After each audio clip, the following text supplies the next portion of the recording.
Hey folks, it's Mangrel. Welcome back to the channel. I'm checking out the BetaFPV Aquila16 Beginner FPV Drone Kit.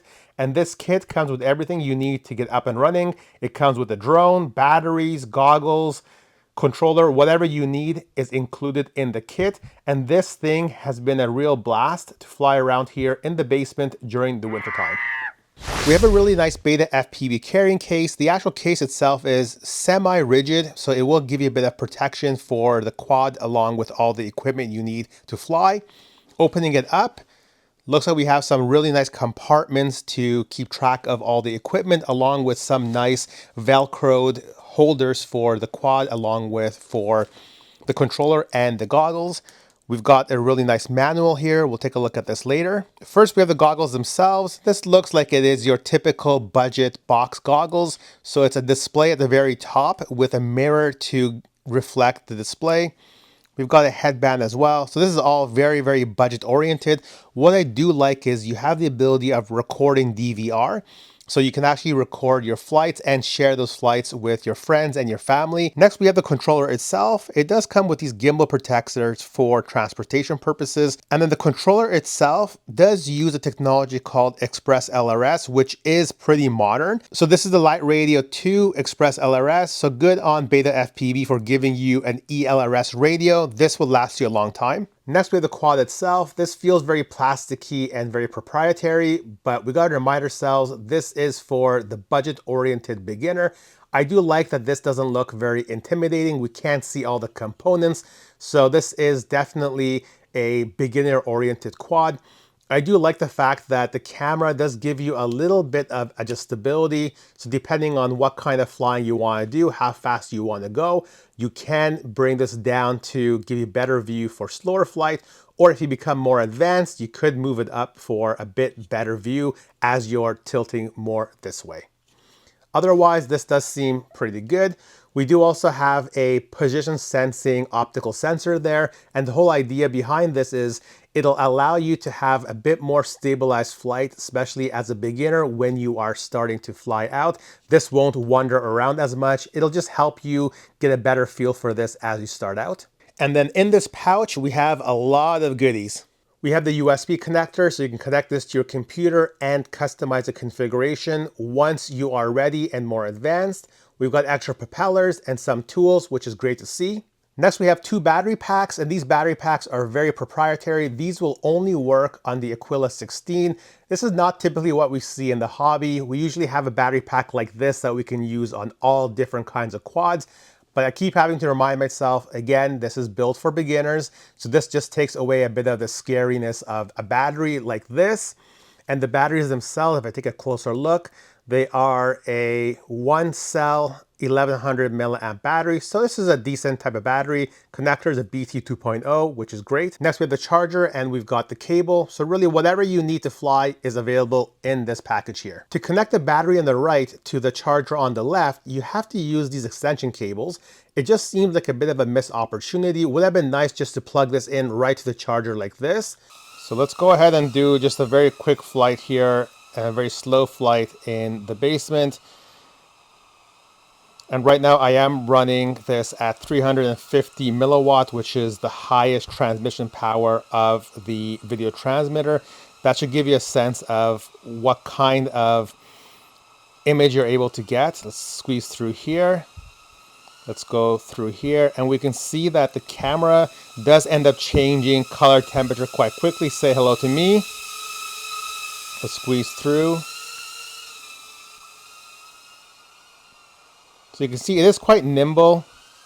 You do get a little bit of shakes in the actual flight, but nothing too bad. Oh, squeeze through there. Squeeze through here. Yes. Squeeze through here. Oh, I touched it. So you can see it is lacking a little bit on the power side. I know you can get this with, okay, let's fly through before I talk. So I know you can get this with 2 different kinds of batteries. Right now I'm running the heavier of the 2 batteries, the 1100 milliamp battery. I think a 600 milliamp battery would be better for this.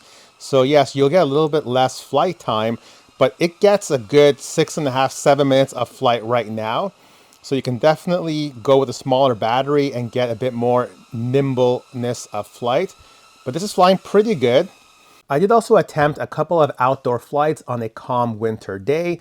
The quad did perform just fine outdoors. I was able to move at really pretty fast of a pace given what this quad actually is.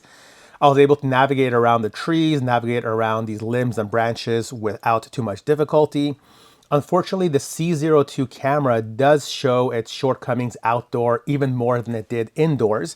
So definitely would have been great to have a higher quality camera. Unfortunately, once you really start to push the quad, that's where the shortcomings start to show. Definitely there's a lack of power as we experience indoors, but it shows even more outdoors. So over here, you can see I'm going full throttle and I'm barely gaining any altitude. And definitely forget about doing any kind of freestyle maneuvers. I attempted to do 2 split S maneuvers and both times did not end very well. The first time, lots of prop wash. The second time, it looks like we almost lost the motor and one side did dip down. However, if you move at a normal pace to maybe moderate pace, this quad does perform just fine outdoors, which I think for a beginner will be perfect. Once you start to get into more advanced maneuvers, we want to go faster, then it's time to upgrade to a more advanced quad. We have to bear in mind that this is truly a budget-oriented beginner quad, and as such, BetaFPV had to make a number of compromises in order to appeal to that particular market. And the compromises start from just truly a lack of customizability in the quad. So whatever this quad is set up from the factory, the way it comes, that is truly what it's intended to be. Yes, you can plug this into your computer with some difficulty, but you can plug this into the computer. However, you have to use the BetaFPV configurator, not the Betaflight configurator that we're used to. And the BetaFPV configurator only lets you modify some very, very basic settings. So you can't modify the button layout on the remote controller. You can't modify your on-screen display elements or orientation. Really, being able to hook this to a computer to me is no benefit at all because you can't modify any of those settings that we're used to being able to modify on a more typical quad. Now on that note, I did try to connect this to my own personal computer and I was not able to get the communication port to register.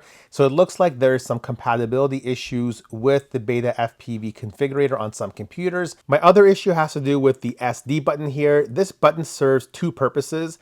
This allows you to change the channel of the video transmitter on the quad. So let's say you're on channel B1, you want to change to B2, you flick this and the channel does change. But this also allows you to activate what is called turtle mode. So let's say you crash and your drone is upside down. If you activate the switch, it allows you to then flip the drone the right way around. Sometimes when you do that, I do find that it also changes the video transmitter channel. Doesn't happen too often, but at times it does. So I'm not a big fan of having two things on one switch over here. The next issue here, which probably won't impact beginners as much, has to do with the quality of the PID tuning. So definitely first few flights out, I did notice, and it was pretty noticeable to me that this was quite wobbly and shaky, especially in tight places. But once I got going, I quickly overlooked that and the excitement of the flight took over. The next item is a camera. This does use the BetaFPV C02 camera, which is fine. It looks very good on paper. However, there is the C03 camera, which is what I use on my BetaFPV Tiny Whoop, and that camera is way, way, way better. So I would love to see BetaFPV shipping newer versions of this with the C03, especially given beginners coming in. We want them to have as much eye candy as possible. The next issue has to do with the signal strength. I typically fly the basement on my other quads at 25 milliwatt, which is a very, very low setting. But on this one, I had to bump it up to the highest setting, which is 350 milliwatt, just to get as stable of an image as possible. At 25 milliwatt, I did get a lot of rolling images, a lot of static. It was very unflyable at that particular milliwatt. And as you can see, there is no antenna poking through, so that jeopardizes the signal strength.